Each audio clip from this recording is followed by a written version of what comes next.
आज हम आप लोगों को टीजीटी और पीजीटी में पूछे गए प्रीवियस ईयर के क्वेश्चंस बताऊंगा। तो पूरी जानकारी के लिए मेरा पूरा वीडियो लास्ट तक देखिए। चलिए शुरू करते हैं। पहला क्वेश्चन है, वायरस शब्द का सर्वप्रथम प्रयोग किया गया। 4 ऑप्शन आपके सामने दिए गए हैं। वायरस शब्द का प्रयोग किसके द्वारा किया गया था? ये टीजीटी 2002 में प्रश्न आ चुका है। वायरस शब्द का प्रयोग सर्वप्रथम किसके द्वारा किया गया? तो आंसर होगा इसमें सी, पास्चर के द्वारा किया गया था। बता दें कि वायरस शब्द का अर्थ है विष अर्थात जहरीला पदार्थ, मतलब जहरीला तरल पदार्थ, विनोम। तो सबसे पहले ये पास्चर ने दिया था। जबकि वायरस की खोज का अगर श्रेय देखा जाए तो वायरस को इवानोव्स्की ने खोजा था। नेक्स्ट क्वेश्चन है, निम्नलिखित में से कौन सी वायरल बीमारी घरेलू पालतू जानवरों में पाई जाती है? इनमें से कौन सी ऐसी बीमारी है? ट्यूबरकुलोसिस, जॉन्डिस, निमोनिया, इनमें से कोई नहीं। तो ये पीजीटी 2002 में पूछा गया था। इसमें आपको बताना है कि कौन सी ऐसी बीमारी है जो घरेलू पालतू जानवरों में पाई जाती है। तो इसमें से कोई ऐसी बीमारी नहीं है, यानी ऑप्शन सही होगा डी वाला। नेक्स्ट क्वेश्चन है, एक जीवाणु भोजी में होता है रिबोन्यूक्लिक अम्ल, कार्बन और नाइट्रोजन, प्रोटीन और न्यूक्लिक अम्ल, केवल प्रोटीन। एक जीवाणु भोजी में क्या होता है? ये टीजीटी 2004 में प्रश्न पूछा गया है। तो इसका आंसर होगा सी, प्रोटीन और न्यूक्लिक अम्ल। क्योंकि जीवाणु भोजी यानी जीवाणुओं का भोजन करने वाले और कौन होते हैं? बैक्टीरियोफेज वायरस होता है।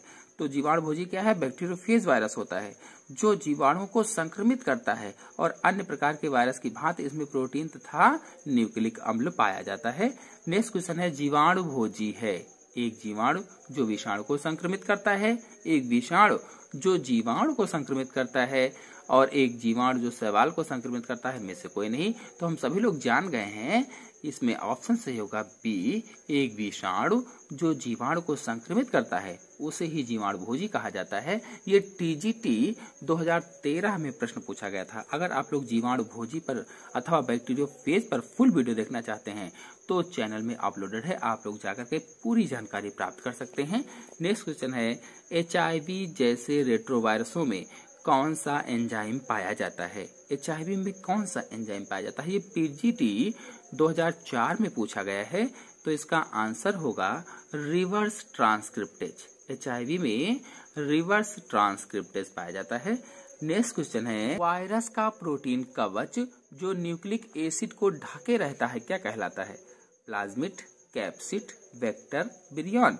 ये पीजीटी 2004 में प्रश्न पूछा गया है। तो इसका आंसर होगा कैप्सिड, बी वाला। विषाणुओं के न्यूक्लिक एसिड जो प्रोटीन होती है वो कवच से ढकी रहती है और उस कवच को कैप्सिड कहा जाता है। कैप्सिड कैप्सोमियर से मिलकर बने होते हैं।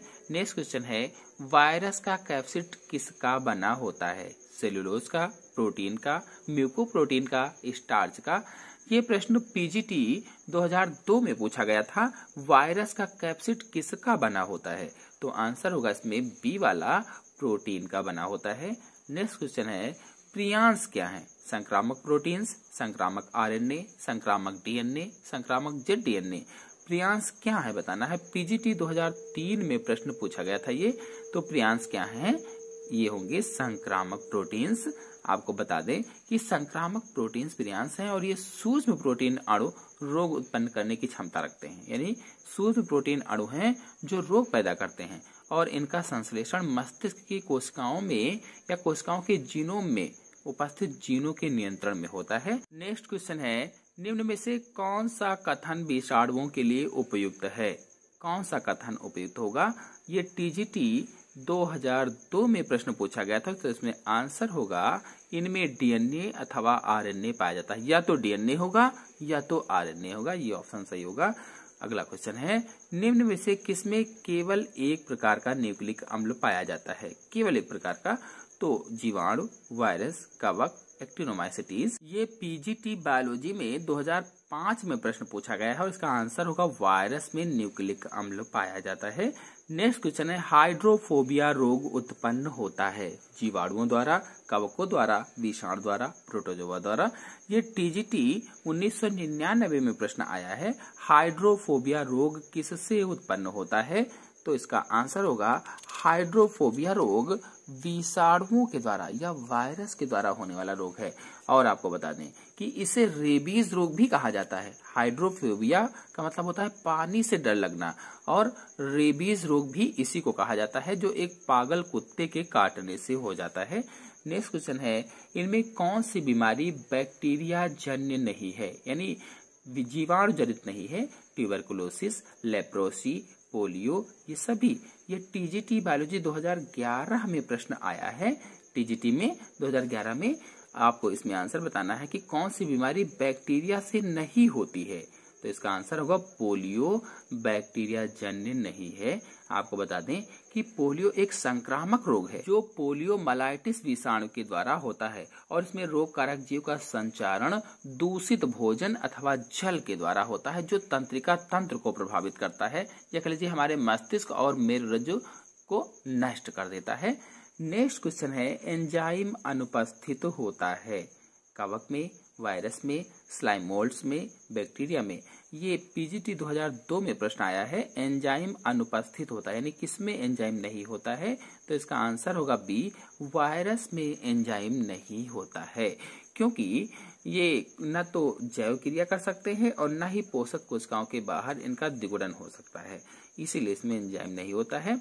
नेक्स्ट क्वेश्चन है, म्यूटेशन की क्रिया विषाणुओं में सर्वप्रथम देखी गई। म्यूटेशन की क्रिया डेलब्रुक एवं Luria, pasture, plots.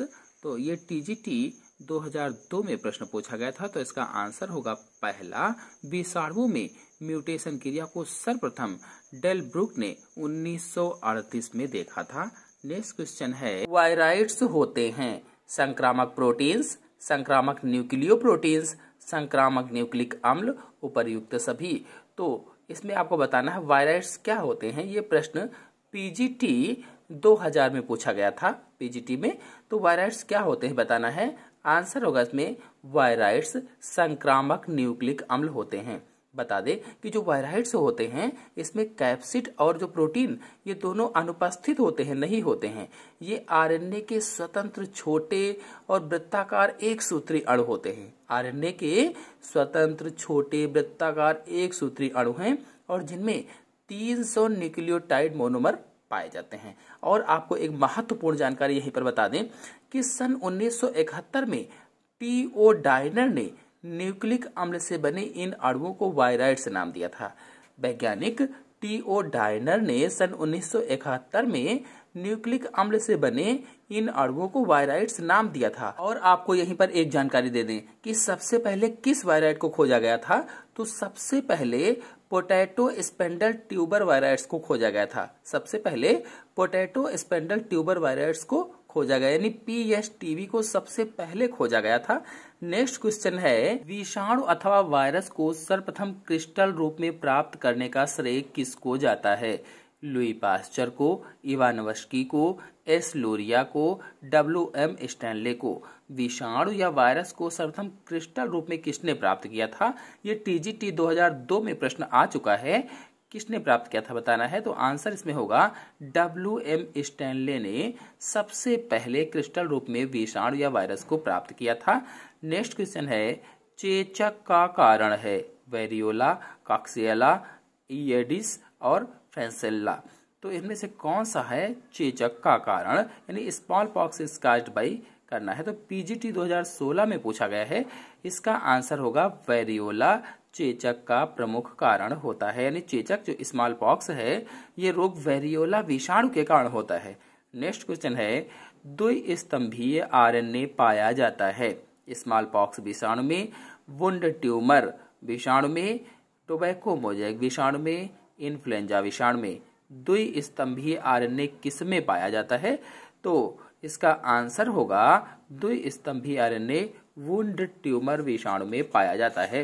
Next question है, नीली हरी शैवाल पर परजीवी वायरस कहा जाता है। नीली हरी शैवाल पर परजीवी वायरस कहा जाता है किसको? लैम्डाफेज, साइनोफेज, बैक्टीरियोफेज, कॉलीफेज, 4 ऑप्शन दिए गए हैं, बताना है नीली हरी शैवाल पर परजीवी वायरस कहा जाता है किसको। तो आंसर होगा इसमें बी, साइनोफेज को कहा जाता है। ये पीजीटी 2000 में पूछा गया था। आप लोगों को बता दें कि नीली हरी शैवाल अर्थात ब्लू ग्रीन एल्गी या BGA पर मेरे चैनल में फुल वीडियो अपलोडेड है, आप लोग जाकर के देख सकते हैं, पूरी जानकारी प्राप्त कर सकते हैं। तो ये जो BGA होता है या नीली हरी शैवाल है, ये परजीवी वायरस साइनोफेज को कहा जाता है और नीली हरी शैवाल को साइनोबैक्टीरिया भी कहा जाता है, इसका नाम साइनोबैक्टीरिया भी है। और स्टेनियर जो थे, इन्होंने नीली हरी शैवाल को साइनोबैक्टीरिया के रूप में वर्गीकृत किया था। तो इस तरह से इसके बारे में जानकारी हो जाएगी।